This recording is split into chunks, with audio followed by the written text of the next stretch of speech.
My adult daughter is a financial train wreck, and now she's coming to me again for help. Choo-choo. Yeah, chugga chugga, baby. My daughter, 35, used to live a frugal lifestyle, but became an emotional spender in her mid-20s, and it's out of control. She also is the worst housekeeper imaginable, which leads to buying too many things that can't be found, and having to buy new things because necessities and frivolities get ruined. I like the use of frivolity. Her house is a literal pig pen of junk and garbage and crap. She has 3 cats and cleans the litter boxes about once per month. Blech, that's basically neglect. By the way, this comes from user Rebel Yeller posting on the r/OKstorytime subreddit. So, she and her first husband of 8 years divorced when he came out. They have 2 young children, and he has a good job. And when they were together, they were probably bringing in $200,000. We live in an area where the cost of living is reasonable. He's likely making about $180,000 now and pays child support. Within 2 years of the divorce, she was remarried. She and husband number 2 bought a house that they simply would not be able to afford unless the sun and moon and stars aligned every day. It was a 6-bedroom house, over 3,300 finished square feet. It's like this house. That's enormous. Their combined income was in the neighborhood of $125,000, excluding child support. The house was $325,000, and to afford it, her husband had to work at least 10 hours of overtime every week.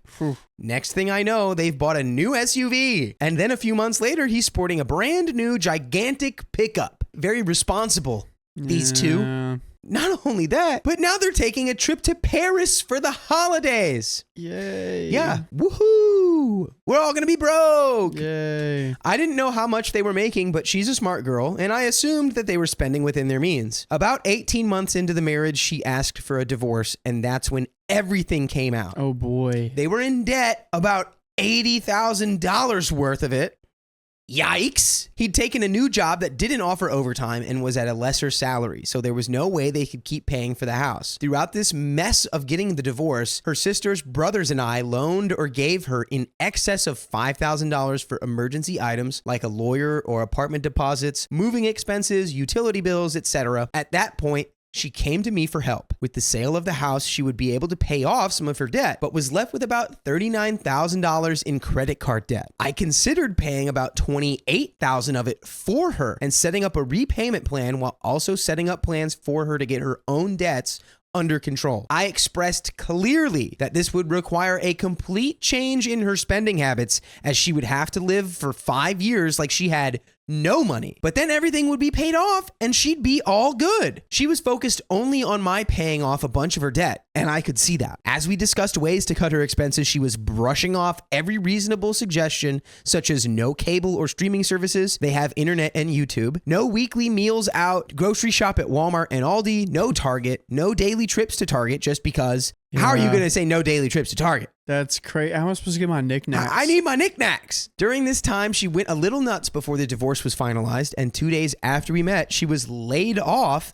when her position was terminated. 3 days later, we got together for her birthday, and her 9-year-old daughter was wearing a $200 pair of new cowboy boots that she'd gotten 2 days before when she and her mom went to see some big-name country singer in concert out of town. Oh my gosh. That's not saving money. It's not. Not at all. Huh. At that point, I noped myself right out of helping her. She was paying me back for a few thousand in loans, and I just stopped expecting those payments. But I planned to resume them when her situation improved. She was out of work for about 3 months and finally landed a job making 66% of her formal salary. She was out of work for about 3 months and finally landed a job making 66% of her former salary, which is about $50,000. I haven't asked her to resume her loan payments. She called the other day because when she got her new SUV, it was an adjustable loan. The new rate is coming up, and her payment is going to be more than double, up to over $800 a month. That's a nice little withdrawal from the bank account every month. Ooh. Oh. She can't afford that, and she has no credit to go get a car on her own. She wants my help with that. In the last 2 weeks, she had professional family portraits taken and got a new tattoo, a piercing, and a full head hair color. My credit score's 830. My only debt is my house payment, which is stupidly low. I live an extremely frugal life mostly. I've got a great savings account and excellent retirement savings, and I still work and make enough to live better than I do. I am money conscientious. I do some fun things with my money, and I have earned that right. If I don't help her, she'll have the car repossessed. She has to have a car or everything spirals. Also, she's a terrible driver and has been in as many as 6 at-fault accidents or wrecks in the last 8 years. Oh my gosh. That is quite a lot of car accidents. She seems not to be careful. Doesn't seem like a very careful or thoughtful person. Yeah. Careless. There we go. Carefree. Very careless, carefree. Carefree, careless, maybe a little dumb. I'm at a loss of how to help her because I know how she is. Someone has been there to bail her out in these last 2 years, which I believe has just made her lazy and complacent and blind to her situation. She's coming over tomorrow to talk about her finances. I insisted that she brings everything, including all of her bills, bank account information, salary information, her 401k, and other retirement info, and the child support. She said that she'd be willing to let me help her set up a budget and plan. I've heard that one before. So please, can anyone offer me any advice on how to proceed? I want to help her, but I don't want to enable her. I can't make her change, and I'm not going to try. I don't know what to do. Help, please. And there's an update as well. She's going to have to learn a hard lesson, and I understand the kid. I'd probably try to help the kid out during this time, but tough luck. Sorry. Got to shop at Walmart now. Yeah, that sounds pretty solid. Yeah. 7 months ago, I posted about my adult daughter who appeared to be actively working to ruin her life financially and was always asking for money from me, her siblings, and probably her friends. I wanted to find a way to help her. I got a lot of don't and some other good advice, and some interesting advice. Here's how it all played out. She brought with her all of her debts and income papers. She was making enough money to pay her bills, including the new amount that would come due each month for her car. Oh, wow. The problem was how and where she was spending her money.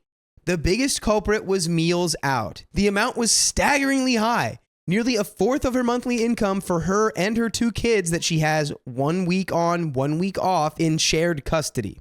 Dang. Yeah, that's a huge chunk of money for just eating out. After reviewing all of that, I offered a few suggestions on how to immediately cut down on spending. I was met with pushback, not strong, but she wasn't really buying into my suggestions. So I asked her what she wanted, and she said, I want to be able to pay my bills and keep my car. I said, okay, stop eating out. There's $1,200 a month after you buy groceries. That's enough to pay your car and start paying your credit cards without borrowing any money from anyone. She got angry. Oh, some people don't like to hear good advice. They really don't. Yeah, especially when they're caught and they don't think that they are ever wrong. Yeah. That's especially when they love hearing advice. And they're caught in something that is undeniably 100% their fault that could be fixed with their actions. Ugh. So I said, I'll work up a plan for you and just email it over later. She left, obviously unhappy. That night, I worked out an aggressive repayment plan that would pay off her credit card debt in 2 years and still allowed for meals out a couple times a month at kids eat free places and a family entertainment night at someplace inexpensive, and even better if coupons were involved. The plan showed how to pay off the highest interest rates first while still paying more than the monthly minimum on the other cards, and laid out how the debt would be reduced each month. I chose a 2-year repayment plan because her kids will soon be in junior high, and this would give her the income for the extra expenses that come as a result. She could have moved it to a 3-year plan, and really the only change she had to make was cut Netflix, cut the Apple Watch, and stop eating out. Yeah, wow. You're giving her a gift. You're trying to give her a gift. Like, please, here's an exact plan on how to fix your whole life. Just do it. All the savings would go directly towards fixed expenses and debt, and if she didn't spend as much as budgeted for food, she could put it into savings. The result? Silence.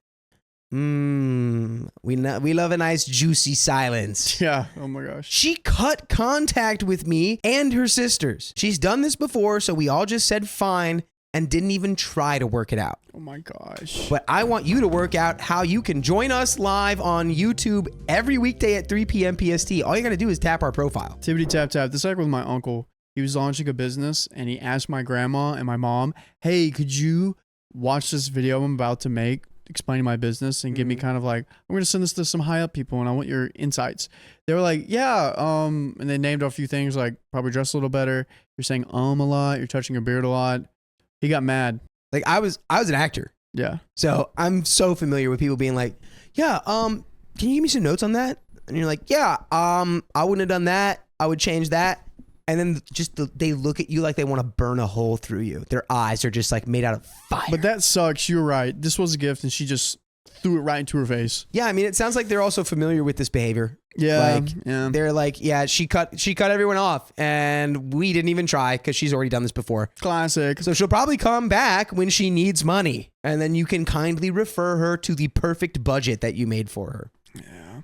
So 3 months later, I got a Venmo payment towards her loans. Her sister said that she got one the same day. The payments have come each month since. A few weeks after the first one, we all saw on social media that she had taken a part-time job. Then in the last several weeks, she started sending texts. She most recently mentioned that her credit score has gone up over 200 points this year, and she's working her tail off to pay off her bills. Let's go. All right. Hey, so she's finally helping herself. Dang. It was never my intent to give her more money or co-sign any loans. Her silence made that easier. I'm not sure if someone else loaned her the money or got her a consolidation loan. It appears that she has taken financial responsibility for herself and her kids and is making good progress. And that's the end of that story. There we go. We end on a high note. Let's go. That's Yay! awesome. Financial literacy and responsibility.